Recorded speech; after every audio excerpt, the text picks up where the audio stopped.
faut dire les termes. T'en as trop pris. Bon, bah, on va être honnête, tu t'es dit, ouais, bon, ça va aller, je vais en prendre un petit peu, là, tu vois, juste avant de me coucher. Ça va passer, ça va le faire. Et en fait, non. En fait, t'en as tellement pris, que, en fait, maintenant, c'est compliqué. Tu te sens un peu ralenti, les pensées ont du mal à arriver, enfin, tu te sens un peu confus, en fait, c'est même un peu flou, comme une espèce de brouillard autour de toi. Bon, faut te le dire, t'as trop bouffé. Mais on parle pas de foie gras et on parle pas non plus du dernier repas de famille. Non, non, non. C'est autre chose en fait que dont tu consommes beaucoup trop. Salut à toi, c'est tonton Pascal. Et aujourd'hui, je vais t'expliquer comment éliminer le gras. Mais pas n'importe quel gras. Pas celui des fêtes de Noël. Pas celui du repas de tonton. Non. Le gras au cerveau. Dans une précédente vidéo, je t'ai expliqué ce qu'était le gras de cerveau.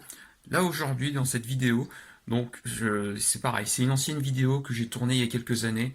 Et là pareil, je me suis dit, il faut balancer les dossiers là parce que c'est important. Parce que bah tu vois, c'est vrai qu'on parle, quand tu es en période de fête, on te dit que c'est important de surveiller, de ne pas prendre trop de gras. Mais il y a un autre gras auquel on ne fait pas attention, c'est le gras de cerveau. Et donc, je vais te partager ma méthode pour éliminer le gras de cerveau. C'est maintenant. Salut à toi, c'est Pascal et aujourd'hui, je vais te parler de comment je fais moi pour éliminer ce gras de cerveau, en tout cas pour le vider. Dans une précédente vidéo, donc, j'ai expliqué le concept de gras de cerveau et le fait que aujourd'hui, il y a plus d'un Français sur deux qui souffre de fatigue informationnelle et que ce gras de cerveau va générer donc de la confusion, donc comme on l'a vu ici, et que ça va créer un nuage informationnel qui fait que tu vas avoir le cerveau totalement embrumé. Et donc aujourd'hui, je vais t'expliquer la méthode que j'ai appliquée pour, en tout cas, régler ce souci de gras de cerveau. Donc comme tu vois, j'ai encore de la flotte, et bon, je vais faire avec, et bon, j'utilise le paperboard parce que j'avoue, j'adore dessiner, j'adore expliquer comme ça. Donc, comment je fais? Le gras de cerveau, en fait, ce qui se passe, c'est que donc t'as accumulé du gras et il y a une autre image que je peux donner, en fait, c'est l'image en fait du glacier. En fait, c'est vraiment l'image du glacier dans les montagnes. Et donc, en fait, tu accumules de la glace. Alors, je vais prendre un autre feutre. C'est qu'en fait, tu as une couche de glace qui s'accumule et qui a du mal,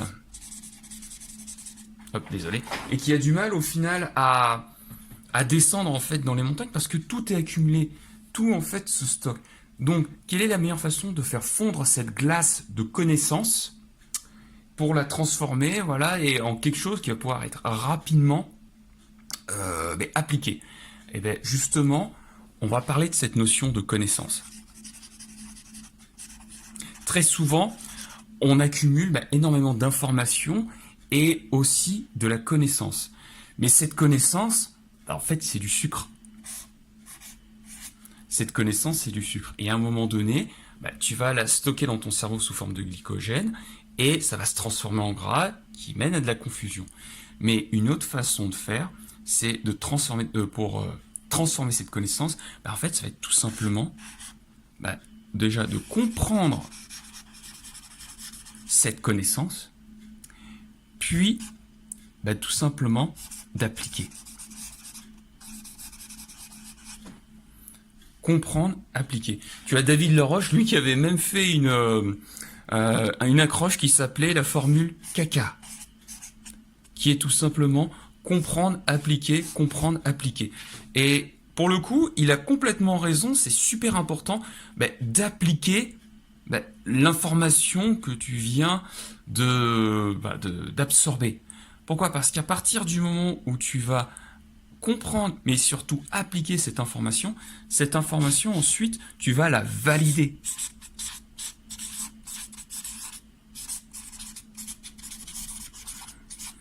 Tu peux même valider l'information ou même l'invalider. Parce que parfois, il y a certaines informations en fait qui fonctionnent dans ton contexte et d'autres qui ne fonctionnent pas. Donc, la meilleure façon de savoir si une connaissance elle est pertinente pour toi ou non, c'est de la comprendre, mais c'est ensuite de l'appliquer et de valider cette information. Et à partir du moment où tu as validé cette information, ce n'est non plus une connaissance, ni une information, mais ça devient un savoir. Pourquoi? Parce que le savoir, en fait, c'est un feedback, c'est un retour d'expérience que tu as validé. Et là, ça devient plus intéressant. Là, c'est beaucoup plus intéressant pour toi de dire, non mais moi, je comprends ce concept, parce que moi, je l'ai appliqué. Et plus en plus tu appliques ce concept plusieurs fois, plus en fait ce savoir, en fait, il s'enrichit. Prenons un exemple concret. Prends l'exemple d'une crêpe. Au départ, tu peux très bien connaître la recette des crêpes. Mais cette recette, tu peux la comprendre, mais si tu l'appliques pas, si tu fais pas ta première crêpe, en fait, tu sauras jamais faire des crêpes. Et donc, il faut au moins que tu commences à faire ta première crêpe pour voir que tu la rates et de voir que peut-être qu'il te manque un peu d'huile et qu'il faut peut-être en rajouter un peu plus pour pouvoir réussir cette crêpe. D'ailleurs, ça me donne tellement faim, je pense que je vais m'en faire donc à midi. Donc, il faut que tu en fasses une première, te rater, puis recommencer. Et plus tu vas faire des crêpes, plus pour toi ce sera simple de faire des crêpes.